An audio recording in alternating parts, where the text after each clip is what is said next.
नहीं, आपको लग रहा होगा कि आपने इस क्षण के गुरुत्व को समझ लिया होगा, पर ऐसा है नहीं। ऐसे क्षणों को जीने वाले सौभाग्यशाली अवश्य होते हैं, पर उस क्षण की महत्ता उन्हें कुछ काल बीतने पर ही पूर्णतः ज्ञात होती है। यह घटित हुआ है, हमने इसे होता हुआ देखा है, हमने इसका स्पर्श किया है, पर समझने में समय लगेगा। यह वह क्षण है जहां सामूहिक आस्था, राष्ट्रीय चेतना, शताब्दियों के संघर्ष, करोड़ों बलिदानियों के बहते रुधिर, राजनीतिक नेतृत्व, धार्मिक प्रमाणों की लंबी श्रृंखला, धर्माचार्यों और गुरुओं की सतत साधना, न्याय अन्याय के टूटते प्रतिमान, बहुसंख्यक जनता के आराध्य की पुनर्स्थापना की प्रतीक्षा में ज्योतिहीन होते नेत्र जैसी अनेकानेक धाराओं का मिलन हो रहा है।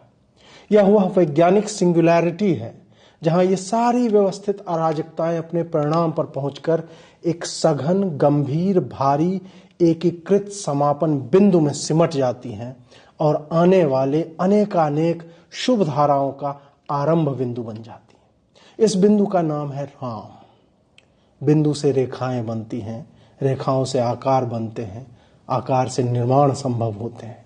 यदि हमारी प्रेरणा का स्रोत राम हो तो संभावनाएं अनंत होती हैं। हमारी क्षमता नहीं है इस क्षण की गुरुता को आत्मसात कर पाने की। यह अंशों में हम तक पहुंचता रहेगा स्नेह स्नेह। इसके कई आयाम हैं जो एक समय में एक व्यक्ति को समझाया नहीं जा सकता। भारतीय स्वतंत्रता के परिदृश्य में 22 जनवरी तिलक के पूर्ण स्वराज की वास्तविक अभिव्यक्ति है। एक पूरी सभ्यता को उसके हजारों पराजयों की श्रृंखला पढ़ाई गई। उसके आत्माभिमान का नित्य मर्दन होता रहा। पीढ़ी दर पीढ़ी अपने हार का पाठ पढ़कर परीक्षाएं देती रही और इस राष्ट्र की नीति बनाने वालों में सम्मिलित होती रही। इसने राज किया, उसने काट दिया, उसने पुस्तकालय जलाया, इसने मंदिर तोड़ा, इसने ये लूटा, उसने ये नरसंहार किया, यहां से हमने पलायन किया, वहां से हम भागे।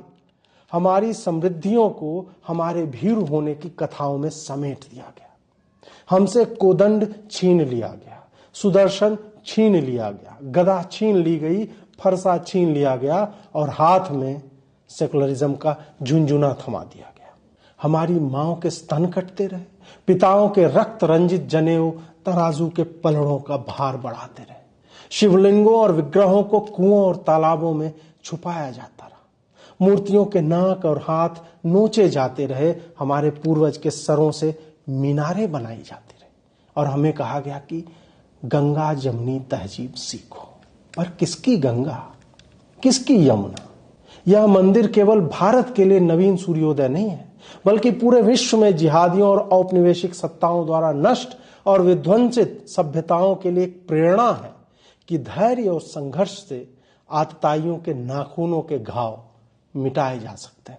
हमें कहा गया कि तुम्हारी जीत, तुम्हारे ग्रंथ, तुम्हारी सभ्यता, तुम्हारी समृद्धि आदि सब कोरी कल्पना है और हमारे सनातन कालखंड के एक छोटे से टुकड़े में कुछ छोटे भूभागों पर हुई हार को हमारी संपूर्ण पहचान, हमारा संपूर्ण परिचय बना दिया गया। India a third world country. हम थर्ड वर्ल्ड हैं। हमारे कृष्ण के मुंह में ब्रह्मांड बसता है। हमारे हर एक श्वास से अनंत ब्रह्मांड अस्तित्व में आते हैं और 13वीं शताब्दी तक कच्चा मांस खाने वाले, चमड़ा लपेटकर घूमने वाले हमें थर्ड वर्ल्ड कंट्री कहते रहे। हमारी चयनित सत्ताओं ने जी मालिक हमारे सपेरे का सांप देखिए और 4 चवन्नियां फेंक कर जाइए हमारी भूख मिटाने के लिए। इसका भाव बेचकर राष्ट्र की रीढ़ खोखली कर दी गई। हम इस खोखली रीढ़ को लेकर भटकने वाले लोग बन गए जो विदेशी नेताओं की फूंक के भय से अपने राष्ट्र का हित सोचना ही भूल गए।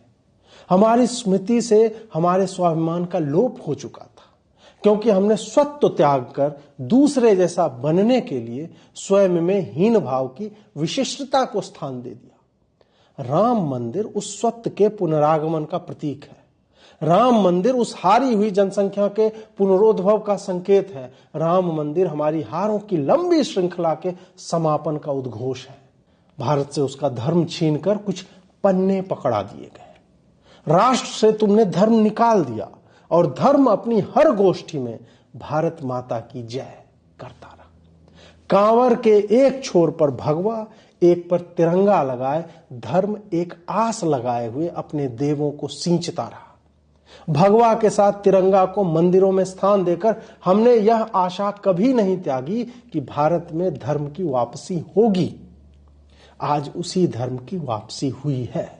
हर सभ्यता के लंबे मार्ग पर ऐसे बिंदु होते हैं जहां से कालचक्र एक निर्णायक मोड़ लेता है। राम मंदिर वही निर्णायक मोड़ है।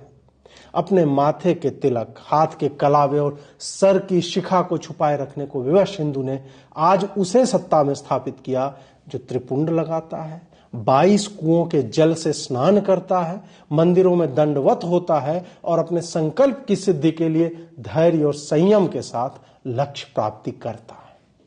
विरोधी कहते हैं कि ये आइडिया ऑफ इंडिया का अंत है। सौभाग्य से यह बात उचित भी है और अपेक्षित भी थी। आइडिया ऑफ इंडिया में भारत कभी था ही नहीं।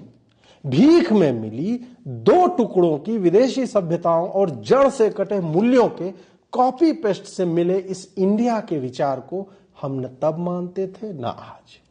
यह एक थोपी हुई अवधारणा है जहां हमें नरसंहारकों को पूजना पड़ता है।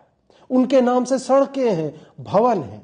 लुटेरों और बलात्कारियों के प्रति स्टॉकहोम सिंड्रोम में नहाए हुए, गोरी चमड़ी के अधेड़ महिलाओं के स्कर्ट में घुसे हुए नेताओं के बजबजाते मस्तिष्क से अपने विदेशी बापों को दी गई श्रद्धांजलि का नाम है आइडिया ऑफ इंडिया। इस आइडिया ऑफ इंडिया में हिंदू घृणा एक अपेक्षित और अपरिहार्य गुण है। मजहबी भीड़ का भय दिखाकर कब्जा करना एक मौलिक अधिकार। आइडिया ऑफ इंडिया एक नपुंसकता है और कुछ भी नहीं। यह भूरी चमड़ी पर गोरा फाउंडेशन लगाकर व्हाइटर देन व्हाइट होने की चाह में धोती पहनने वाले अपने बाप को असभ्य बताकर उसके ऊपर थूकने की प्रक्रिया है। आइडिया ऑफ इंडिया में 1947 के 15 अगस्त की वो मध्यरात्रि है जहां का प्रधानमंत्री अपने दासत्व को प्रदर्शित करने हेतु भारत की किसी भी भाषा की जगह गोरे अंग्रेजों की भाषा में राष्ट्र को संबोधित करता है कि मालिक आपके ही कारण तो यह संभव हो सका। आइडिया ऑफ इंडिया वस्तुतः 14 अगस्त 1947 में बने रहने की एक भयावह जिद थी जिसमें हिंदू दशकों तक पिसता रहा। राम मंदिर उस नपुंसकता के बहिष्कार की पूर्णता का द्योतक है। प्रारब्ध यह था कि नरेंद्र मोदी के हाथों यह स्वप्न मूर्त रूप ले। प्रारब्ध यह था कि अयोध्या अपने गौरवशाली अतीत के भाव को लिए नए वर्तमान में पहुंचे। प्रारब्ध यह था कि भारत भूमि के अनेकों परंपराओं के धर्मगुरु एकत्र होकर अपनी सामूहिक ऊर्जा से भारतीयता का नव परिचय बना। प्रारब्ध यह था कि आक्रांताओं में अपने बाप ढूंढने वाले किलसते रहे। प्रारब्ध यह था कि अपने अवसान काल में वामपंथी और इस्लामी विचारधारा अपनी छाती पर कील ठोक कर रखी हुई नींव पर मंदिर बनता देखे। प्रारब्ध यह था कि मंदिर वहीं बने और मंदिर वहीं बना है। इसलिए कहता हूं कि नहीं, आपको लग रहा होगा कि आपने इस क्षण के गुरुत्व को समझ लिया होगा, पर ऐसा नहीं है। समय दीजिए स्वयं को और राममय हो जाइए।